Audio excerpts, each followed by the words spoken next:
Today on Bold Beginnings, I'm excited to be joined by Jacob Cramer, the founder of Love for Our Elders, a nonprofit that spreads love and connection through handwritten letters to seniors across the world. Jacob started this movement as a teenager, and it's grown into something beautiful that reminds us all how small gestures can make a huge difference. In this conversation, we'll talk about the power of empathy, how loneliness affects our elders, and how Jacob's simple idea is touching hearts globally. Okay, so I'll just start with question one then. So, can you share what inspired you to start Love for Our Elders and how your grandparents influenced this journey? Yeah, when I was um 10, my grandpa passed away, and it was the first grief that I had experienced. He and I were close, and so naturally, like, I was pretty devastated. We'd have Scrabble nights. We would take like weekly walks on Saturdays in the Beechwood Park, and when it was cold, we'd do it in the Beechwood Mall, and he'd get me Auntie Anne's afterwards. It was wonderful.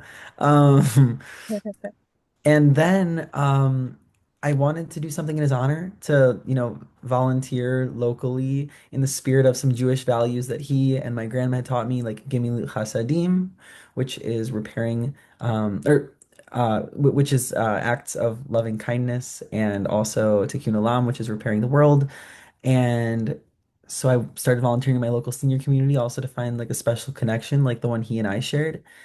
And I found some amazing friends. It was at Stone Gardens, which I was the bingo boy. I had so much fun. There was actually like the real bingo announcer, but I remember the first day that he couldn't make it and I got to take over. Um, I felt so cool. He was really good at his job, I'm not gonna lie. But when I got to hold that mic, I felt powerful. And then I would, I don't know what happened, but I ended up just being able to continue being the bingo boy, and I had so much fun, and the residents had so much fun, and naturally, I wanted to get to know them more. They had their own inside jokes. They would literally just be laughing the whole time, and I didn't understand how, like, I don't know, they like clearly they didn't have many visitors, and yet they had such wonderful and vibrant personalities and some friendships on the inside of the senior on the inside of the senior community. So I wanted to get to know them more, and so I became a junior volunteer at there was like a nursing home in their community, and it called Montefiore, and there I developed some really amazing friendships. But I also saw real loneliness, and I realized through giving one of the residents a letter that a letter has so much power, and can change someone's day, week, month, or even life. And like that, I sent some letters across the country to Lemon Grove Senior Center. I was like, I love writing letters. Let me see if I can like brighten the day of other people too. And it was really powerful. And through doing research, through future problem solving, and also uh, to make this project better and like grounded in research, I realized like we were and still are in a loneliness epidemic. And the good news is that there's also an easy way to fix that, and that's through human connection. It's not as easy as you'd think, though, right? Otherwise we'd Yeah. have it solved, and we seem to be moving further and further away into our own silos and our own worlds, and being more independent and less connected, which is sad. So our work at Love for Elders, and the reason I started it is to help us be more connected to our elders because they have so much to teach us. They're so fun, and it's just such a mutually beneficial relationship if you are connected intergenerationally. Thank you for doing that. I don't think there's like a lot being done about the loneliness epidemic. And I think it's incredible how your personal experience could spark something so meaningful. I think that's super touching. And talking about writing, could you like share what motivated you to write your book, Grandma's Letter Exchange, and what message you hope readers take away from it? Totally. At Love for Elders, we have a lot of programs. We have Letter to an Elder Day, which is a February 26th holiday that celebrates letter writing, and encourages folks to write a letter on that day, my grandma's birthday.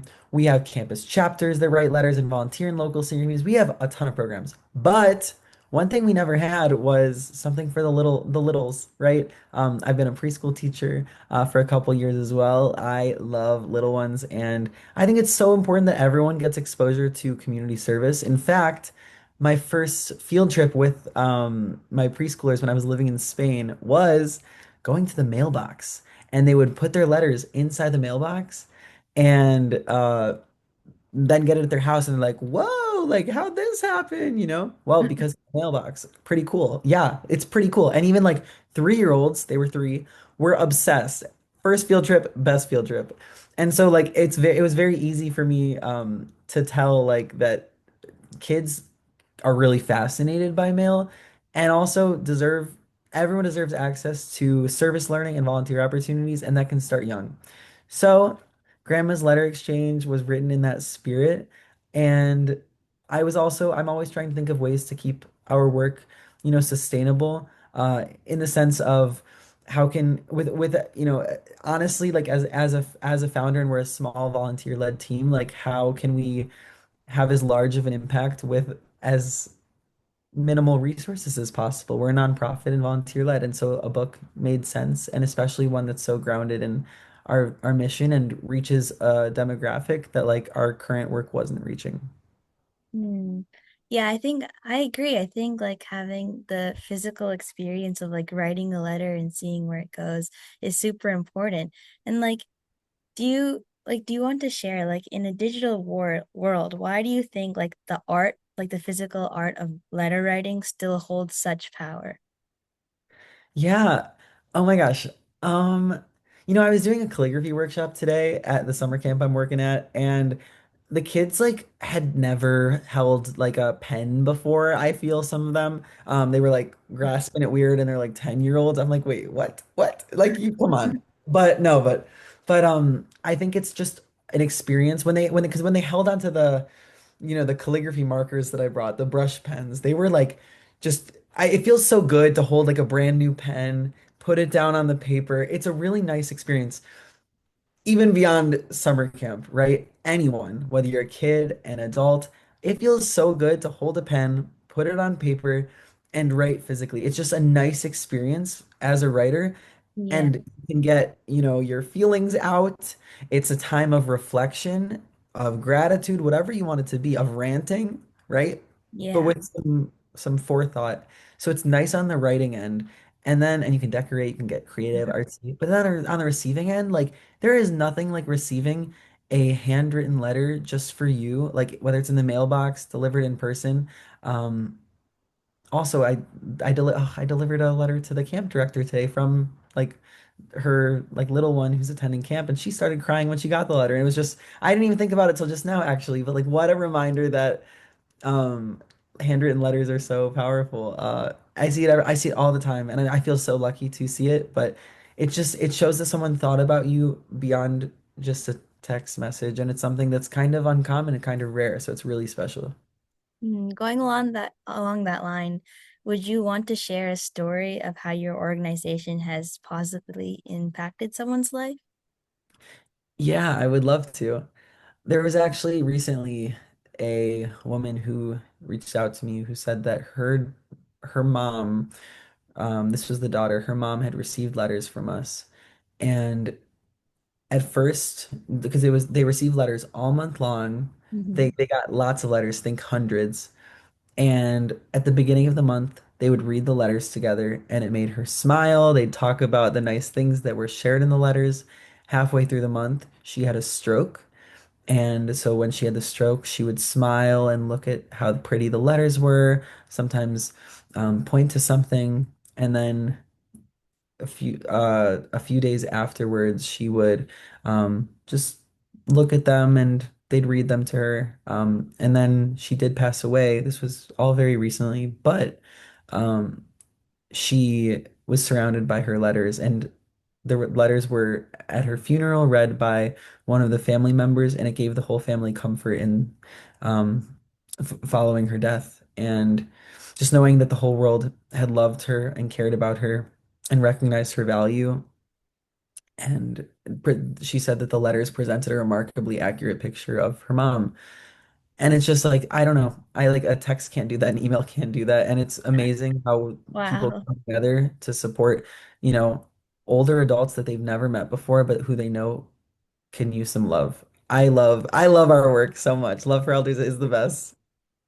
Yeah, I think you've like connected like the kindness in our community and like I don't know, like there's something about receiving a letter that just feels different, right? Like it just slows down things in like a beautiful way, I could say. Exactly, exactly. There's someone right now in Solon who actually is receiving letters this month, and I want so badly to document it, but I but I also know that it's just such an intimate experience receiving a letter. So I'm letting it be. I've emailed them a couple times, just like a little prying, like how is it going? And they're loving the experience. So it's really nice. Receiving a letter is really intimate in a way that just nothing else can compare to. Yeah. So different question. What leadership lessons have you learned while building a nonprofit focused on such a heartfelt mission? Mm. I remember in like an article you were like, I read a few things about you, and one of the answers you gave was like, never give up, never give up, never give up for like starting a nonprofit organization. I said that. When did what article was that? I don't really remember the name. I can search it up if you want, but Oh, I'm curious. Yes, search it up. Let me think. I'm gonna write this down. Let me think. Um,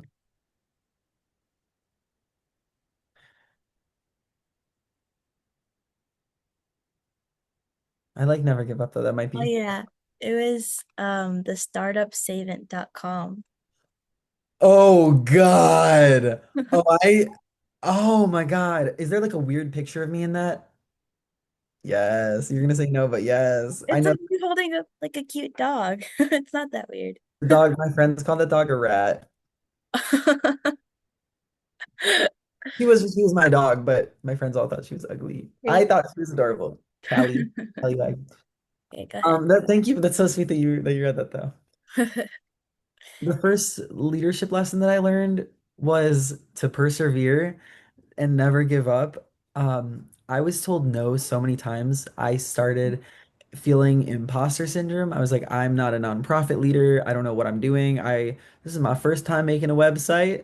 It doesn't matter though. Like, it doesn't matter that it's your first time doing something. You can still do better than someone who's made 20 and they're all not that great. Especially when the heart is there. I cared so much and still do care so much about this work. So I was willing to put in the work and figure things out. And also like, young people, you can learn quickly and you don't give up. I think that's the amazing thing. So don't give up just because someone older tells you like, oh, like, but this is how it is. That happened to me so many times in like the most ridiculous scenarios of like, I remember one time there was like a company that asked me to be on their they wanted to help us with outreach. And then I met with their marketing director and he like chastised me for not having an influencer list. And it was like, I'm so sorry. Like, we actually were just on national TV, like sharing our work. Like, you reached out to us to have like to help share. I thought you were trying to help. And he was like, you don't, he said, and I quote, like, you don't know anything about marketing if you don't have an influencer list. And I understand that maybe he was trying to be helpful or like mentor me because I was young, but that absolutely was not the relationship that I was asking for. I fully thought they just wanted to help share our work. And that kind of thing can be really defeating as a young person. I remember, the fact I'm still talking about it, this was like a while ago. Yeah, I can I mean, see. Yeah. yeah, you can see it. It's like, like no one should ever talk because it makes me upset. No one should ever talk to a young person the way that like he talked to me or in general, like everyone experiences things like that, but you deserve encouragement and you deserve praise for the work you're doing. And also definitely feedback, constructive feedback is great. But don't let the naysayers get to you. That's the best lesson I think I've learned. I will say one more thing. I have just learned that people are so kind and just don't always know how to give back, how to help. People want to have it be easy. People want to understand the impact of what they're doing. And so at Love for Elders, I try to make sure that our mission is clear to everyone. Our digital storytelling is super clear. It's accessible for anyone to give back, right? All they need is a stamp, an envelope, and a card. And or maybe even a piece of paper. It doesn't need to be a card because everyone should be able to give back. Wow, I think A message I can take away from that is like even that first small step is really important to make. Like Yeah. small step can make a huge difference, right? Think I can take that away. Totally, totally. For us, it all started with one letter, and now we have all these other awesome programs, but letter writing is at the heart of what we do every single day. Okay.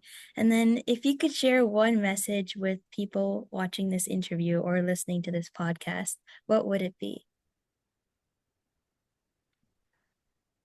If I could share one message with everyone watching or listening, I would say, find something that you're really passionate about. It does not have to be, helping older adults. It doesn't have to be writing letters.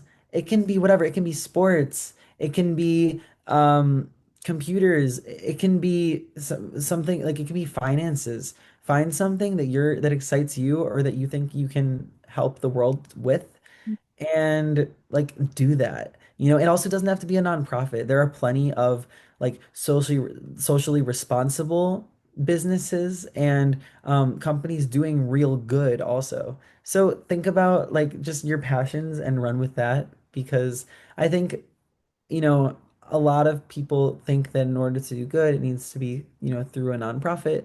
You don't need to start your own. There's already lots of people doing great work. If you have a unique like niche or take on something, like maybe it is worth starting your own nonprofit. I'm certainly glad I did, and I would never discourage anyone from it. But find a nonprofit to support.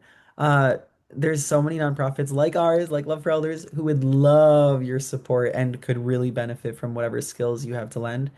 And then also think about other ways. Was just talking to someone after the gym, and she was like, she was telling me about this nonprofit she wants to start. And we realized together that like what it needs to be to start is like just weekly classes mentoring youth. And it can be a simple idea, just that, right? Or just a letter that grows into something bigger. But everything starts small. Yeah, thank you for sharing that inspiring message. Is there anything else you want to share or want to say about your organization? That was the last question. That's all. Yeah. Thank you so much for having me on, though. I appreciate it. It was so nice to Thank talk to you. you.